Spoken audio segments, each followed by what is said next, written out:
Hello my dear students, welcome back. Today we are going to start our 6th chapter, Current Electricity. You already learned about static electricity in your 8th standard. So let's start the chapter with this figure. Here you can see a child and a dot was raised by a child when she was observing an experiment at a science fair. So in this figure you can see some difference in the intensity of light from the bulbs in the two circuits. So this is due to some peculiarities in current electricity. So let's learn more about current electricity in detail. We have learned that objects can be charged by rubbing and such charged objects can be used for charging other objects. So for that, here you can see an electroscope that you already learned in your 8th standard. And this electroscope is positively charged. When this electroscope is connected to earth through a conductor, can you say what happens at that time? Yes, the positive charge of the electroscope neutralizes completely. And can you say, will the flow of charge be sustained in this arrangement? The answer is no, the charge will not be sustained in this arrangement. Let's observe another simple circuit with a cell, a bulb and a switch. Will the flow of electric current be sustained in the circuit when it is switched on? The answer is yes. If we switch on the circuit, the electric current be sustained in this. So what difference is there in the flow of current in both circuits? In the first circuit, there is a flow of charge for a short interval of time and there is a continuous flow of charge in the second. So the conclusion is the motion of charges creates current. Current is formed in conductors by the flow of free electrons in it and by the flow of ions in gases and electrolytes. So how does the electric charge flow? Let's see. So for that, here you can see some situations like flowing of water, falling down of ball, etc. When the ball is falling down, the direction is towards downwards, from a higher level to a lower level. And in the case of flowing of air, it is from a region of higher pressure to a region of low pressure.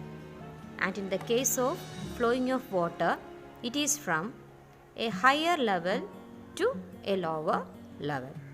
So you might have understood now that there should be a difference in energy levels between 2 points if any type of flow is to occur. So observe these figures. Here you can see two figures. If the valve is opened in both of the figures, in which one will it be possible to have water flow? Yes, it is at the first figure and the flow is from A to B. So what is the reason for that? It is due to the gravitational potential difference that there is a flow of water and consequent rotation of the wheel happens. In figure, isn't the water level at A greater than that at B? Yes. Then the potential energy at A will be greater. It is due to the difference in the energy level or the gravitational potential difference that flow of water has become possible. Let's learn more about potential difference. Potential difference and current. There should be a potential difference between 2 points of a conductor if there is to be a flow of current between them. Current flows from a point of high electric potential to a point of low electric potential, like a flowing of water. The unit of potential difference is volt, denoted by capital V. Voltmeter is the device to measure this.